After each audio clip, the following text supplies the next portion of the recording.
Hey guys, so a few days ago I finally went and saw Manchester by the Sea. Uh, I kind of forgot to do a review for this. I thought I already did a review for this, and I realized just like a few minutes ago, I'm like, holy shit, I never did a review for this movie.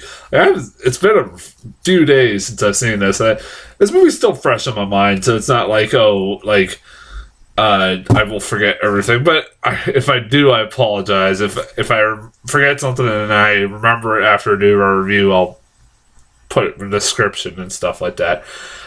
This is a movie that I I probably would have never saw. It just didn't look like my cup of tea. If it hadn't been for like all the awards recognition I had been getting, um, and because of like the awards recognition, like I said, this is the last movie I decided to watch before I did my top 10 list because I was like, if this movie's as good as people are saying it is, I'm sure this will make my top 10 list. And but like from the trailers, like from what I saw of it, I'm like, this looks like one of those really depressing downer of a movies that I just really I don't really need to be seeing this shit. And, like, it was an obvious Oscar bait kind of movie, but it didn't look bad. I like Casey Affleck a lot, and just like I was like, I was just not exactly my cup of tea. If it wasn't for like all the recognition it's been getting, I would probably kind of skipped it. And if it hadn't been getting as well received as it has been, and yeah, I'm glad I did get to see this before I made my top 10 list because this is a this is a contender for this could easily make my top 10 list easily. This is a great fucking movie. This is a very good movie.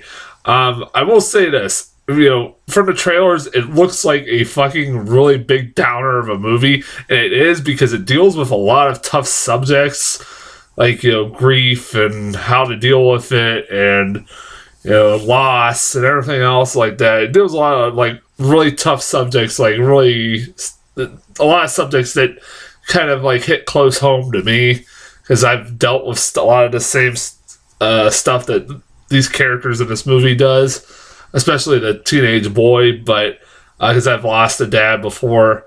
My dad had passed away a few years, like when I was in high school. Yeah, this is a really goddamn good movie. It's fucking really well written, well acted. Casey Affleck, definitely is really good in this movie. I said it's honestly it should be who wins best actor is kind of up in the air for me. It's pretty much goes three ways. It's either going to be Ryan Gosling, Casey Affleck, or Denzel Washington. Honestly, I thought Denzel had the best performance of the three, in my opinion. But I would say this is a close second. I'm not saying Ryan Gosling's was bad or anything. It was just I don't think it was as good as these two. Casey Affleck in this movie is like, at first when you see him and meet his character, he's kind of an asshole. He is. He's kind of an asshole. But as you watch, as the movie progresses and stuff like that, you kind of start to see why he's kind of an asshole. Why he really doesn't want to adopt his nephew. Why he's kind of distant from people all around. He's been through some really terrible shit in his life. And, like, seriously, I did not know going into this movie that, like, on top of him losing his brother and shit like that, you find out he's, like, this is getting a spoiler somewhat, but, I mean, it's kind of revealed in the movie that he's fucking, he accidentally was the reason why his daughters were killed in a house fire, and that's what caused his divorce to Michelle Williams. And it's like, and he contemplated committing suicide, and it's like, it's really, really fucking deep shit, and like deep shit in this movie. And like his character's really good. Like, it shows like the natural progression of somebody. I can understand. A natural progression of somebody who's going for grief, that people go for it in a lot of different fucking ways. He doesn't exactly go for it like a lot of people normally do, but I can understand that because I kind of went through the same way too. But like I said, everybody goes through grief differently, and like I said, his character is really good. He's really good in this movie. I find it hilarious that he might win Best Actor before his brother ever wins Best Director or ever win Best Actor. And I think Ben Affleck is like a fantastic actor. I think honestly he's a better director than an actor. But his brother is just as goddamn good. They're both talented as hell and well deserved. Michelle Williams, who got a Best Supporting nod for this movie, is great, and she is great.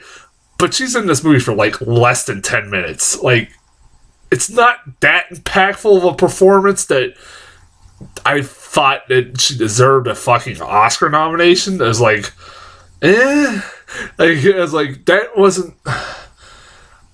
I was like, I don't think that was that. I mean, the scene that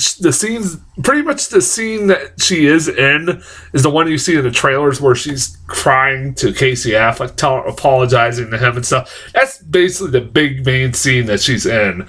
That's the most she's in this movie, and that's about it. Like, she pops up at the funeral, calls him on the phone, and that's it. Like, that's all her screen time is in this movie.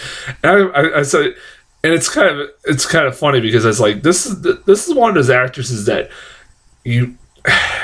I'm surprised she hasn't been given more bigger roles than this. She is a goddamn great actress. It's funny to see that. Like, my sister loved Dawson's Creek back in the day, and like seeing her progress from that show to being a 2-time Oscar nominated actress. That's fucking incredible. I think maybe 3. Didn't she get one for Blue Valentine too? I know she got one for My Weekend with Marilyn or whatever. I can't remember if she got that one for Blue Valentine nomination. I think she did. But that's amazing. Like, I always thought even on that show she was really good. But yeah, I was like, I don't know. Like, obviously Viola Davis is probably gonna win that fucking nomination, but I also thought the kid was really good. I actually, out of all the characters, I kind of like the kid the most. Mainly because his story arc had some of the fun. Now, one of the best things about this movie is, well, it is dealing with tough subjects like, loss and losing a father, losing a brother, losing having the death, they're causing the death of your children and shit like that. It also is kind of fucking hilarious. There's some, and it's intentionally hilarious. It has some really witty dialogue. Like, the interaction between the nephew and Casey Affleck is great. I thought they had great chemistry together. And like, this kid is cracking me up because there's this whole story arc going throughout the whole movie about, he's like the star basketball player, star hockey player, and he has 2 girlfriends that neither of them know about each other, and he keeps asking Casey Affleck to not tell the other about either of them about the other, and he keeps asking Casey Affleck to just go over to the one girl's mom's house so he can go upstairs to have sex with the girl while Casey Affleck distracts her mom from ever coming upstairs. That was fucking hilarious. Like, they're like, it's like Casey Affleck trying to should I tell you to wear a condom? And he's like, oh, don't worry, my dad told me to, or he had this conversation with me. That made me crack up. Also, Kyle Chandler is really good. Like, in the scenes he's in, another guy, like, how the fuck has he not been given bigger roles? I always loved him on Friday Night Lights. He was fucking amazing on that show. And he's really good in this movie. And he's Casey Affleck's brother. You see a lot of flashbacks throughout this movie of, like, seeing his character and stuff like that. He has more fucking screen time than Michelle Williams does, and I'm pretty certain on that. And he died. He's dead at the beginning of the movie. So I don't know. And he don't get an Oscar nomination. I don't know. I thought he was really good in this movie. Like I said, this is really well written. Like, the dialogue is really witty, and like, it feels like real conversations. A lot of times, like, real conversations people would actually have in these kinds of situations, and not just like the typical Hollywood bullshit you hear nowadays. Like I said, this is a really good movie. I really enjoyed this thing. Really glad I saw this before I did my top 10 list. I would have been pissed. I really did enjoy it. It's not that big of a bummer of a movie. If you're like me, who was kind of worried about that, and there are some lighthearted moments in it for a movie that deals with this kind of topic. And I find it hilarious that this movie is the production company that picked it up was Amazon Studios. The Amazon online store decided to make their first, I think, feature-length theatrical film put out in theaters. I know this movie was like made, or well, Amazon bought the rights at like Sundance or something like that. I know, but that's still pretty cool.